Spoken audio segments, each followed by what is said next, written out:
Mateus, capítulo de número 16. Evangelho do Senhor Jesus, segundo escreveu Mateus, capítulo de número 16 e o versículo de número 13.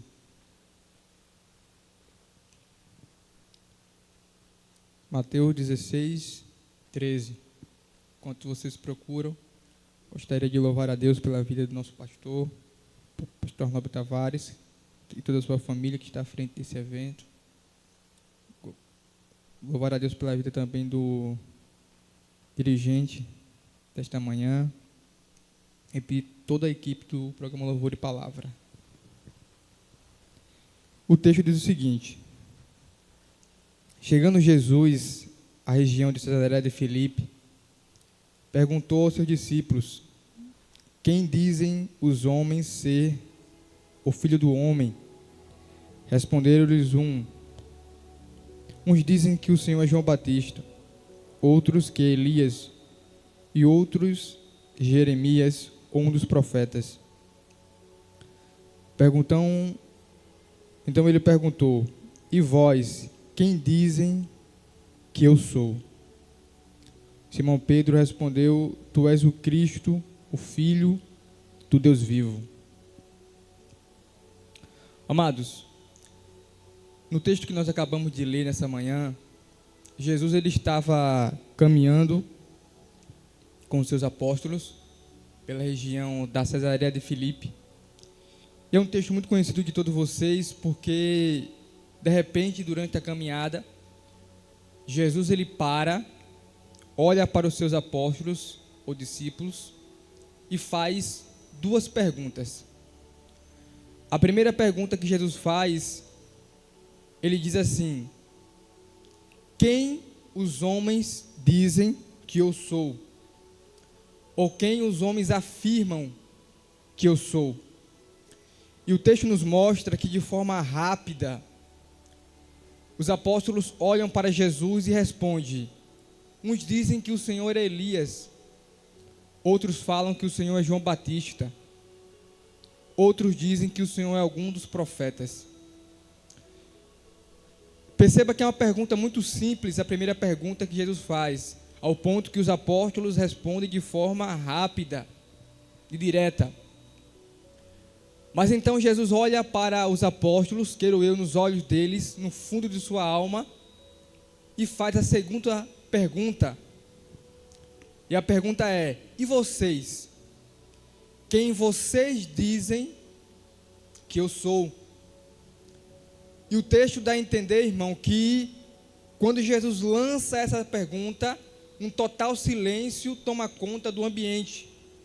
Diferente da primeira pergunta, agora a resposta não é imediata, não é rápida. Um total silêncio toma conta do ambiente com a pergunta de Jesus: quem vocês dizem que eu sou? Parafraseando, Jesus estava perguntando: e vocês que caminham comigo, vocês que dormem comigo, vocês que bebem água comigo, vocês que ouvem as minhas palavras há tantos anos, quem vocês dizem que eu sou? Se fosse hoje, Jesus estava perguntando para mim e para você, para um crente da Assembleia de Deus, ele perguntaria: vocês que vêm para o culto na quarta, na sexta, no domingo, na consagração, na escola bíblica, vocês que escutam louvores a meu respeito, vocês que ouvem palavras e palavras ao meu respeito, quem vocês dizem que eu sou? O que é que vocês pensam sobre mim? O que é que vocês afirmam sobre mim? Era como se Jesus estivesse perguntando: quando as pessoas param vocês nas aldeias ou na beira do mar da Galileia, Pedro, e perguntam para vocês quem eu sou, o que é que vocês respondem? Se fosse hoje, ele perguntaria: quando teus amigos da escola, da faculdade, do trabalho, quando as pessoas te param na rua e te perguntam por que é que você vai para a igreja, o que é que você responde? Quando as pessoas te indagam quem sou eu, o que é que você responde? Quem você diz que eu sou? Eu quero te lembrar nessa manhã, irmão, que Jesus não está interessado em saber o que a Assembleia de Deus fala sobre ele, porque ele sabe. Nesta manhã, Jesus não quer saber o que é que a Igreja Batista fala sobre ele, porque ele sabe. Nessa manhã, Jesus não quer saber o que é que a Presbiteriana fala sobre ele. Nessa manhã, Jesus te trouxe aqui nessa live para te perguntar: quem você diz que eu sou? Quem você acha que eu sou? Quem você afirma que eu sou? Quem eu sou para você? O que eu significo na sua vida? Quem você diz que eu sou? Quem é Jesus de Nazaré para você? Essa foi, essa é e essa sempre será a pergunta mais difícil a ser respondida em toda a história da humanidade. E a pergunta é: quem é Jesus de Nazaré?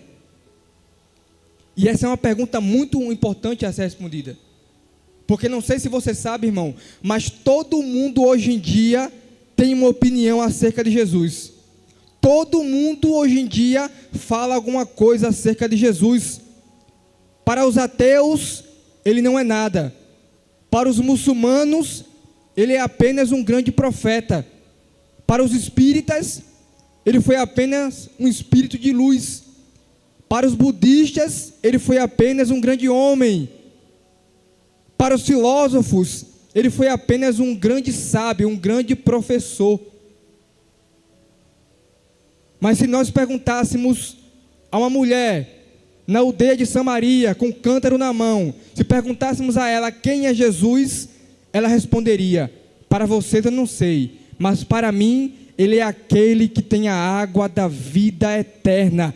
Aquele que bebe da água que ele der, nunca mais terá sede. Se perguntássemos para Lázaro, ele responderia: ele é a ressurreição e a vida, e aquele que crer nele, ainda que morra, viverá. Se perguntássemos para Moisés, ele responderia: ele é o pão que caiu do céu, ele é a água que saiu da rocha, ele é o cajado da minha mão, é o caminho no meio do mar, ele é a rocha de Meribá. Se perguntássemos para os salmistas, eles responderiam: ele é o nosso refúgio, a nossa fortaleza, o nosso socorro bem presente na hora da angústia. É ele que quebra o arco, é ele que corta a lança, é ele quem diz: aquietai-vos e sabeis que eu sou Deus. Serei exaltado entre as nações, serei exaltado na tua vida. Se perguntássemos para Isaías, ele responderia: ele é aquele que mede os céus a palmos, ele é aquele que coloca os oceanos na concha da sua mão, ele é aquele que batizou cada uma das estrelas, ele é aquele que colocou os fundamentos da criação, porque ele é maravilhoso, é conselheiro, é Deus forte, é o Pai da eternidade. E ele diz: operando eu, quem impedirá? Se perguntássemos para João Batista, ele diria: ele é o Cordeiro de Deus que tira o pecado do mundo. Ele estava dizendo: Jesus não foi para aquela cruz porque Pedro negou. Jesus não foi para aquela cruz porque Judas o traiu. Jesus não foi para aquela cruz porque Pilatos o condenou. Jesus foi para aquela cruz porque Deus amou o mundo de uma tal maneira que deu seu único filho, para que todo aquele que nele crê não pereça, mas tenha a vida eterna. E se nós perguntássemos para João, o apóstolo, na ilha de Patmos, ele responderia: ele é aquele que anda no meio dos 7 catistais de ouro, ele é aquele que caminha no meio da igreja, seus olhos são como chama de fogo, seu cabelo é branco como a alva lã, da sua boca sai uma espada aguda de 2 fios, e no seu peito está escrito que ele é Rei dos reis e Senhor dos senhores. Esse é Jesus de Nazaré. Mas e para mim? E para você, quem é Jesus? O que nós respondemos como somos indagados a respeito da pessoa bendita do Senhor Jesus de Nazaré? Quem é Jesus, irmão, para você? Eu não vim aqui nesta manhã pregar sobre um Deus que é um amuleto de sorte. Não. Eu não vim aqui pregar nessa manhã sobre um Jesus que é o gênio da lâmpada mágica. Não vim. Eu não vim aqui pregar nessa manhã sobre Jesus que é um curandeiro, um milagreiro. Ele não é isso. Jesus não se limita a apenas fazer milagres. Eu não vim aqui nessa manhã pregar sobre Jesus que é teu garçom, que é teu servo. Jesus não está aqui nessa manhã apenas para te curar da enfermidade. Ele não está aqui nessa manhã apenas para te libertar da depressão.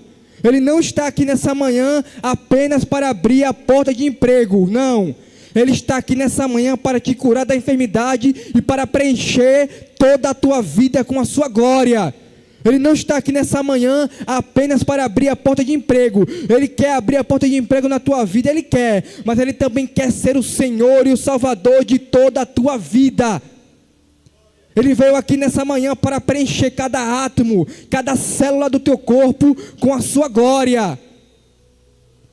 Ele veio aqui nesta manhã, não porque esse templo é bonito.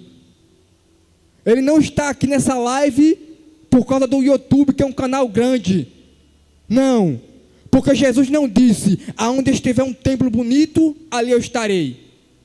Jesus não disse: aonde estiver uma live com vários inscritos, ali eu estarei. Ele não disse: aonde estiver um grande congresso com um grande pregador, ali eu estarei. Ele disse: aonde estiver 2 ou 3 reunidos em meu nome, ali eu estarei. Então Jesus não precisa de um grande pregador para trazer uma grande mensagem. Ele não precisa de um grande cantor para trazer um grande ambiente de adoração. Ele só precisa de uma porta aberta, porque Ele disse: eis que estou à porta e bato. Se alguém abrir, eu entrarei e cearei com ele e com a sua família. Então Jesus está aqui nessa manhã por causa da tua vida. Ele marcou um encontro com você nessa manhã porque Ele quer libertar e restaurar a tua vida. Você não entrou nessa live nessa manhã de forma aleatória. Você não entrou nessa live nesta manhã porque você não tinha o que fazer, irmão. Porque eu não tenho dúvida que o diabo colocou distrações na sua e na minha vida para a gente não estar aqui nessa manhã. O diabo sussurrou no teu ouvido e no meu nesta manhã, dizendo: deixa a live para lá, deixa o culto para lá, abre o Instagram, abre o YouTube, vai assistir uma série, um filme, vai relaxar. Mas louvado seja Deus, porque eu e você nessa manhã não demos ouvidos ao diabo, ouvimos a voz do Espírito Santo de Deus, levantamos cedo e nos encontramos aqui, sendo alimentado pela palavra de Deus, ministrada através de louvores e da palavra. Porque Deus marcou o encontro com você nesta manhã. Você não está aqui porque você não tinha algo melhor para fazer. Você está aqui porque Jesus quer te fazer uma pergunta. Ele quer mexer com a tua estrutura. E a pergunta é: quem você diz que Jesus é? Quem é Jesus para você? Irmão, se o seu Jesus foi apenas alguém que está limitado a operar milagres, a gente não é diferente das pessoas que estão aí fora.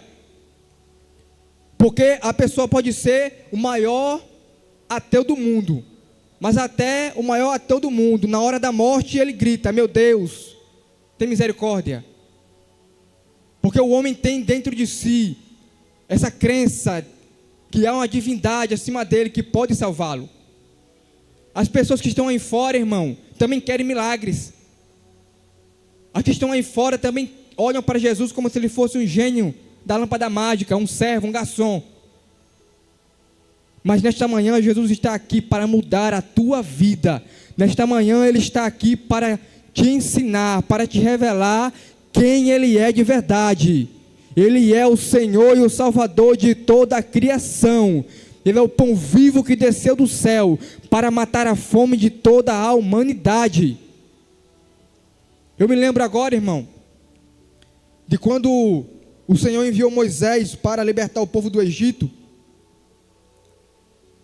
E Moisés perguntou: mas quando eu chegar lá, irmão, quando eu chegar lá, Senhor, as pessoas vão perguntar: quem foi que te enviou?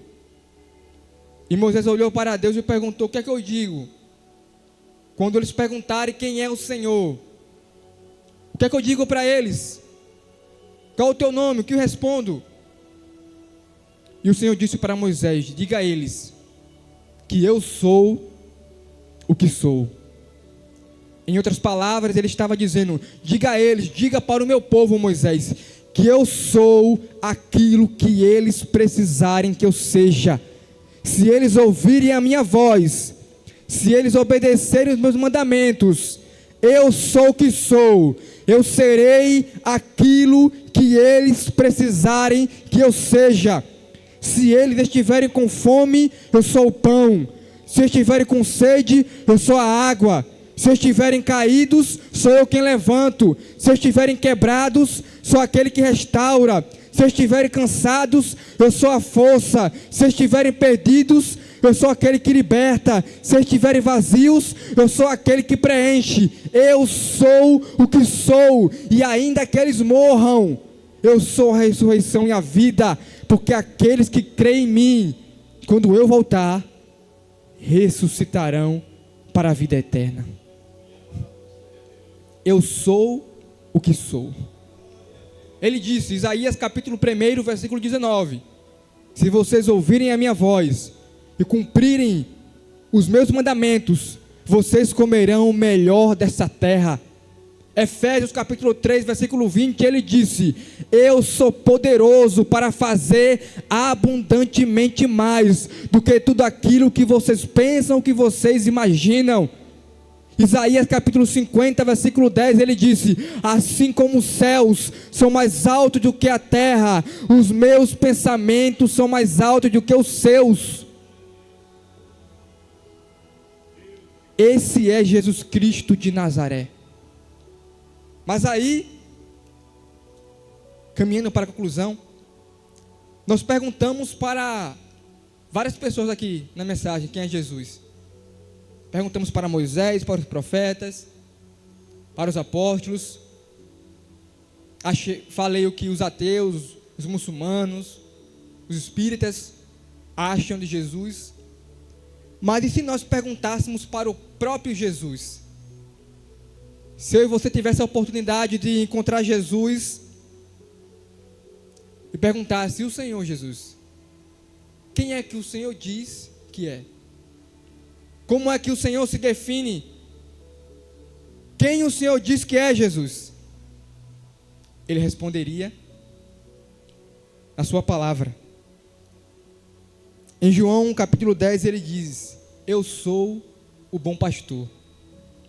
Eu sou o bom pastor que dá a vida pelas suas ovelhas. Eu sou o bom pastor que cuida das suas ovelhas. Eu sou o bom pastor que corrige as suas ovelhas.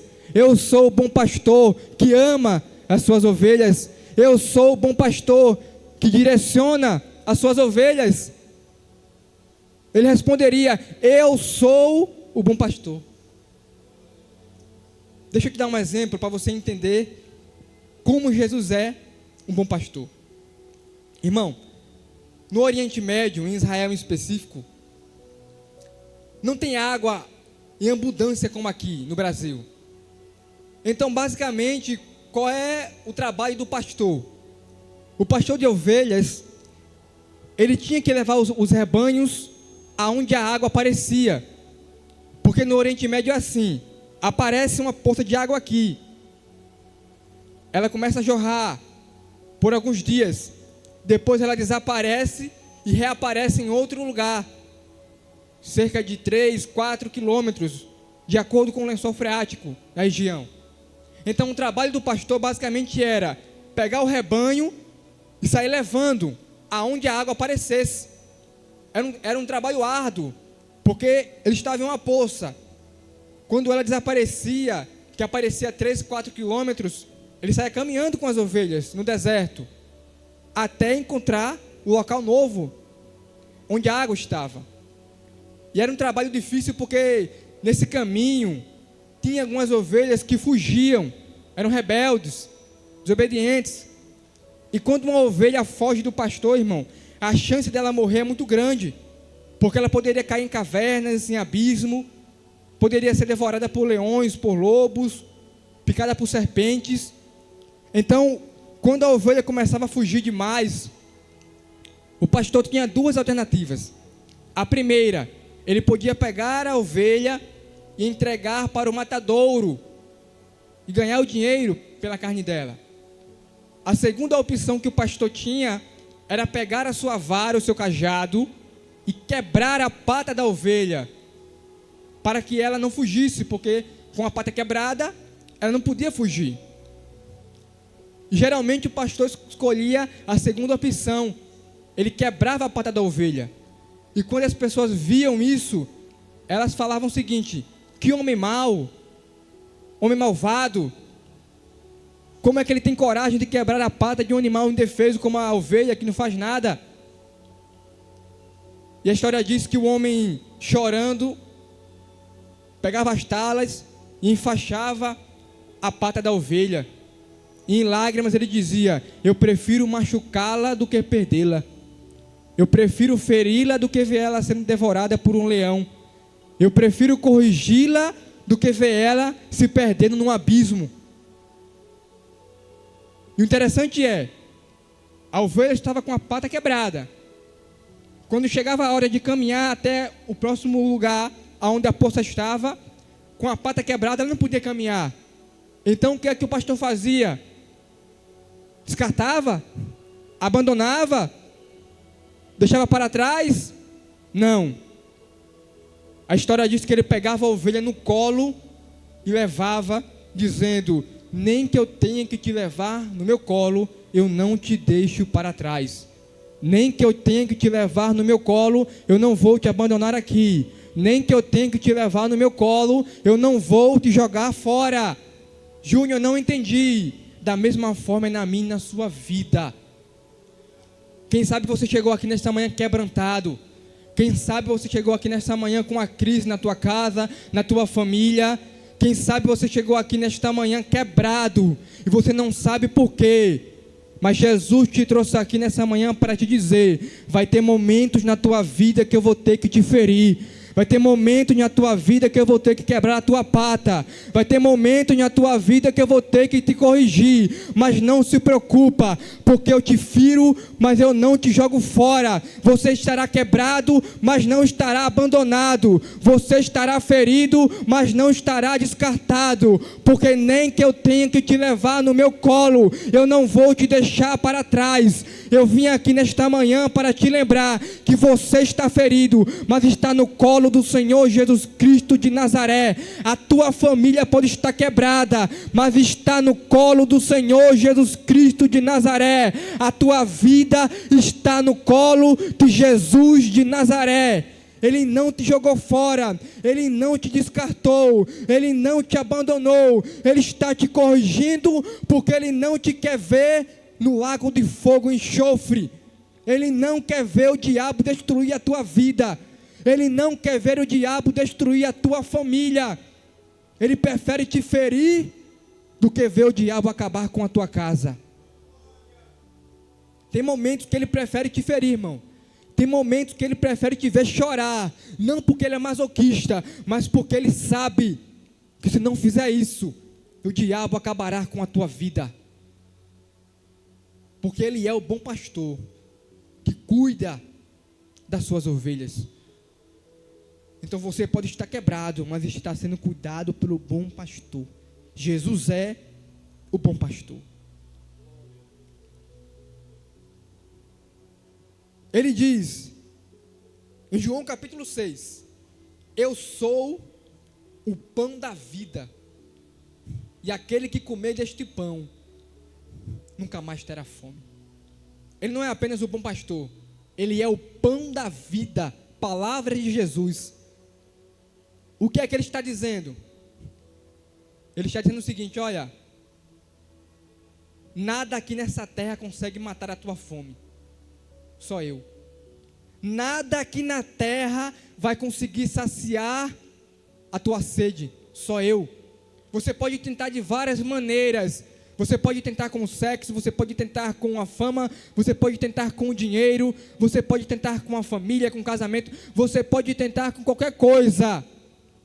Mas nada consegue preencher o vazio da tua vida, a não ser eu, porque eu sou o único alimento que consegue matar a fome da humanidade. Eu sou o pão da vida. Ele estava dizendo, eu sou o único alimento que consegue nutrir a tua alma, o teu espírito e a tua vida. Eu sou Jesus, o pão da vida. Ele estava dizendo, olha, aquilo que o sexo não consegue fazer, eu consigo fazer. Aquilo que o dinheiro não consegue fazer, eu consigo fazer. Aquilo que a fama não consegue fazer, eu consigo fazer. Porque eu sou o pão da vida, eu sou o alimento que mata a fome de toda a humanidade. É por isso, irmão, que você vê crente, mesmo no meio da crise, ele está alegre, está saciado, e você não entende por quê. É porque ele entendeu que Jesus é o pão da vida. É por isso que você vê crente, irmão, naquela crise, sofrendo, chorando, mas quando vem ao culto, quando lê a palavra, quando se lembra do Deus Todo-Poderoso, ele se alegra, porque ele entendeu que Jesus é o pão da vida, o único alimento que consegue matar a fome de toda a humanidade. E por que ele consegue matar a fome de toda a humanidade? Porque ele conhece a minha e a tua estrutura. Eu vou repetir. Jesus conhece a tua estrutura. Eu vou te provar isso. Êxodo capítulo número 15. O texto diz que quando os israelitas atravessaram o Mar Vermelho, eles começaram a caminhar pelo deserto. Ficaram sem água e começaram a reclamar e a murmurar. Moisés nos tirou do Egito para morrermos de sede aqui, Moisés. E o texto diz que após 3 dias caminhando sem água, eles encontram um lugar chamado Mara. Quando foram beber, a água era amarga. Reclamaram de novo. Moisés falou com Deus. O Senhor falou, pegue um galho, jogue na água, e ela ficará doce. Júnior, eu não entendi. A ciência moderna, irmão, já entende, já descobriu, que o tempo máximo que o ser humano consegue ficar sem água é até 3 dias. O ser humano pode ficar vários dias sem comida, mas sem água, no máximo 3 dias. Porque depois de 3 dias sem beber uma gota d'água, o ser humano começa a entrar num estágio de falência de órgãos. Aos poucos, seus órgãos vão morrendo sem água. A ciência moderna já entende isso, já descobriu isso. Mas Jesus já sabia disso lá no Êxodo. Porque eu fico imaginando, irmão, o povo andando no primeiro dia sem água e reclamando, Senhor, temos sede, estamos com sede, queremos água.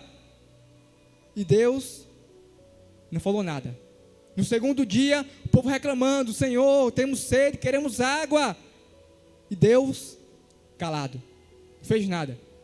Quando chegou no 3º dia, eles encontraram Mara. O que era que o Senhor estava falando para eles? Deus estava falando, eu conheço a estrutura de vocês. Eu sei até onde vocês conseguem batalhar. Eu sei até onde vocês conseguem lutar.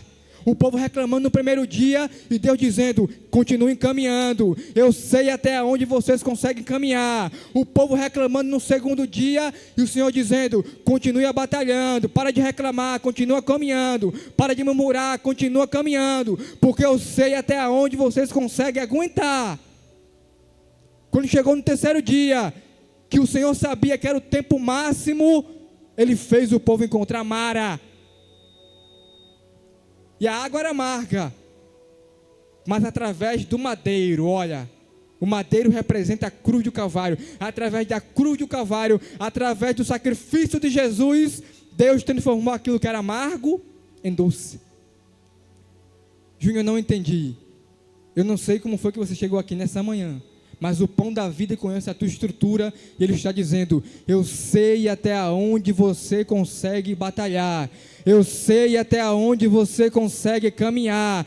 Para de murmurar e continua caminhando, para de reclamar e continua lutando, para de murmurar e continua batalhando, porque quando chegar o tempo de Deus, quando chegar a plenitude, quando eu enxergar que chegou o teu limite, eu vou transformar tudo que é amargo em doce na tua vida.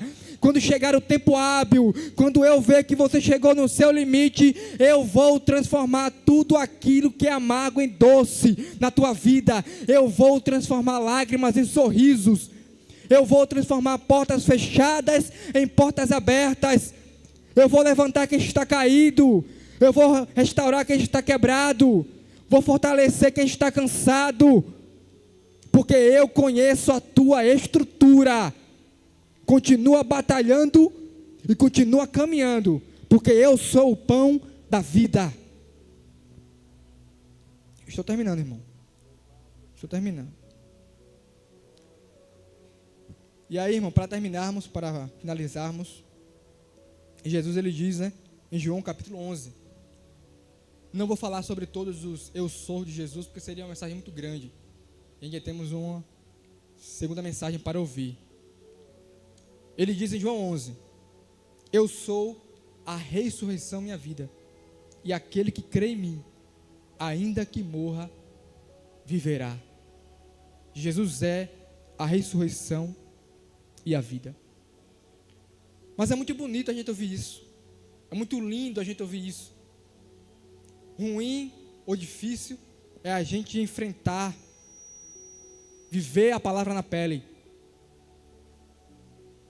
É muito lindo, irmão, a gente ouvir as palavras da Bíblia Sagrada. O difícil, o complicado é a gente viver. Eu vou lhe dar um exemplo de um texto que é muito perturbado pelos pregadores de hoje em dia. Em João, capítulo de número 11, o texto começa dizendo o seguinte: Lázaro e sua família eram amados por Jesus. Vocês leem a Bíblia, vocês sabem disso. Todas as vezes que Jesus ia à aldeia de Lázaro e Maria, ele ficava na casa deles. Todas as vezes que Jesus ia a Betânia, era costume de Jesus ir à casa de Lázaro, porque o texto, a Bíblia, reafirma em vários versículos que Jesus amava a Lázaro, a Marta e a Maria. Mas no capítulo 11, o texto começa a dizer o seguinte, que Lázaro ficou enfermo, doente. Então Marta e Maria pegaram um mensageiro e disseram: vai até Jesus e diz que Lázaro, a quem ele ama, está doente. A Bíblia diz que Jesus estava na região de Bereia. Se você ler João 10, você vai ver que Jesus foi ameaçado de ser apedrejado, porque disse que ele e o Pai é um, e ele foi para a região da Bereia, aonde João Batista batizava, que ficava a cerca de 30 quilômetros de distância de Jerusalém e Betânia, porque Betânia ficava perto de Jerusalém, um caminho de viagem. Então, quando o mensageiro chegou aonde Jesus estava, depois de um caminho de viagem, ele disse: olha, Marta e Maria mandou avisar que Lázaro, teu amigo, está doente. Aí sabe o que Jesus disse? Vá e diga a Marta e a Maria que essa enfermidade não é para a morte, mas é para a glória de Deus. Aí o texto diz que o mensageiro leva mais um dia de viagem para chegar a Betânia. Por inferência, tá, irmão? Se você ler nas entrelinhas, refletindo, você vai entender que é um dia de viagem. Tem que ler o capítulo 10 também. Quando chegou lá, irmão, onde estava Marta e Maria, Lázaro já estava morto. Por quê, irmão? Porque quando Jesus recebe a notícia, depois de um dia de viagem, ele fica mais 2 dias. e leva mais um dia para chegar a Betânia. E quando chega lá, o texto diz que Lázaro já está morto há 4 dias. Então entendemos que quando Jesus diz para o mensageiro chegar até Marta e Maria e dizer que não era para a morte a enfermidade, mas para a glória de Deus, Lázaro já tem morrido. Assim que o mensageiro saiu, Lázaro morreu. Aí eu pergunto a você, se coloque no lugar de Marta e Maria. Imagine você sendo um amigo de Jesus, alguém que Jesus amava, pedindo a ajuda dele, e ele dizendo, não, pera aí, vou ficar aqui mais 2 dias. Se fosse você, se fosse com você, ou comigo, você já imaginou você estar com a sua esposa doente em casa, e você chamar o pastor para ir lá fazer uma oração, e ele dizer, não, agora não, vou esperar mais 2 dias. E quando ele chegasse lá, já tivesse enterrado, o que você pensaria do seu pastor? Quando o pastor chegasse na sua casa, você ia dizer, para que foi que o Senhor veio aqui agora? O Senhor não veio para orar pela enfermidade. O Senhor não veio no funeral. O Senhor não veio nem no enterro. Veio fazer o que agora aqui? Agora que está morto e enterrado. O que é que você pensaria? É muito fácil eu e você olhar para o texto de João 11, olhar para Marta e dizer, é uma mulher sem fé. É uma mulher que não tinha fé. Se fosse você, será que você teria fé? Se fosse você vendo Jesus chegar na sua casa depois que o seu marido já estivesse enterrado, ele não foi nem te dar uma palavra de conforto, o que você pensaria? Será que eu e você reagiria diferente de Marta?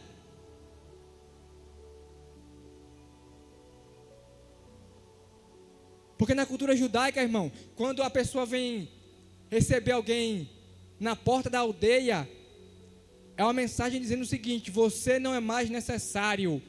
Quando Jesus chega em Betânia, que Marta vem recebê-lo na porta da aldeia, ela estava dizendo, você não veio para curá-lo, você não veio para o funeral, você não veio nem para o enterro, veio fazer o que agora aqui? Você não é mais necessário.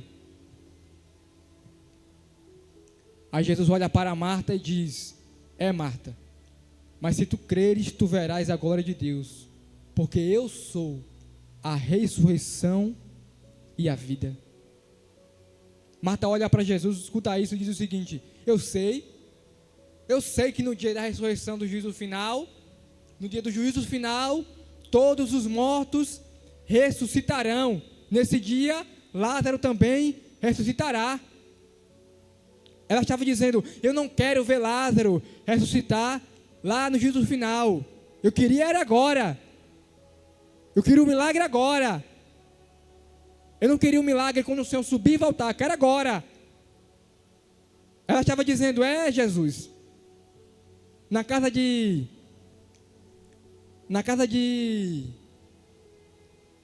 da viúva de Naim, o Senhor chegou na hora para ressuscitar a filha de Jairo. O Senhor foi lá. Agora Lázaro, que é amigo, deixa de mão, esquece. Nem orar o Senhor vem para a enfermidade. Esse é Jesus. Jesus, às vezes, irmão, vai fazer coisas que eu e você não compreendemos, não entendemos. A mente de Marta e Maria não conseguia compreender o porquê Jesus foi à casa de Jairo e ressuscitou a sua filha após ela morrer. O porquê Jesus chegou na hora certa para ressuscitar o filho da viúva de Naim, e na casa de Lázaro, que era seu amigo, ele não foi. A nossa mente humana não consegue compreender isso, irmão. Eu quero te falar a você que ainda não é cristão, entregue a sua vida a Jesus, mas eu quero te lembrar logo agora, vai ter momentos que Jesus vai permitir coisas acontecerem na sua vida que você não vai compreender o porquê. Eu falei, eu não vim aqui pregar um Jesus que é gênio da lâmpada. Eu não vim aqui pregar um Jesus que é conto de fadas. Jesus não está te chamando para um caminho cheio de rosa, de flores, com pônei vermelho ou rosa. Não. Ele disse: aquele que quiser vir após mim, aquele que quiser me seguir, se quiser, tome a sua cruz e me siga. Vai ter momentos que ele vai fazer coisas que a gente não vai entender, como Marta e Maria. Mas aí nós vamos ter uma escolha para encerrar, irmão. Porque o texto diz que Jesus percebeu que não dava para falar com Marta e disse: vai, chama Maria. Quando Maria veio, Maria falou a mesma coisa que Marta: se o Senhor estivesse aqui, nós não teríamos morrido. O teu irmão, meu irmão, não teria morrido, desculpa. A diferença é que o texto diz que Maria, se ajoelhando, ela disse: se o Senhor estivesse aqui, meu irmão não teria morrido. E aí é só ler o texto. O texto diz: e Jesus, vendo aquilo, chorou. Jesus chorou. E eu pergunto a você, irmão, o que foi que fez Jesus chorar? Esse é um texto muito famoso. Mas eu não sei se você já parou para pensar o que foi que fez Jesus chorar. Só quando você para entender o contexto, que você entende o que foi que fez Jesus chorar. É porque quando Jesus olhou para Maria, ele viu uma mulher que estava angustiada. Ele viu uma mulher que estava preocupada. Ele viu uma mulher que estava totalmente destruída. Ele viu uma mulher que não entendia. Maria também não entendia. Ele viu uma mulher que também não entendia o porquê ele tinha demorado tanto. A fala de Maria denunciava isso. Ela estava dizendo: eu não entendo, a minha mente não compreende o porquê o Senhor não veio curá-lo, o porquê o Senhor não veio no funeral, o porquê o Senhor não veio no enterro. Mas quando Jesus olhou para ela, ela estava de joelhos. Diferente de Marta, que estava em pé, Maria estava de joelhos. A atitude de Maria, de joelhos, estava dizendo para Jesus: eu não compreendo porque o Senhor não veio para orar por ele. Eu não entendo porque o Senhor não veio no funeral. Eu não compreendo porque o Senhor não veio no enterro. Mas eu quero te falar, Jesus, que eu estou doendo, estou sofrendo, estou angustiada, mas nada mudou sobre a nossa relação. Eu ainda creio que Tu és a ressurreição e a vida. Eu ainda creio que Tu és o Deus Todo-Poderoso. Eu ainda creio que Tu és o Salvador de toda a humanidade.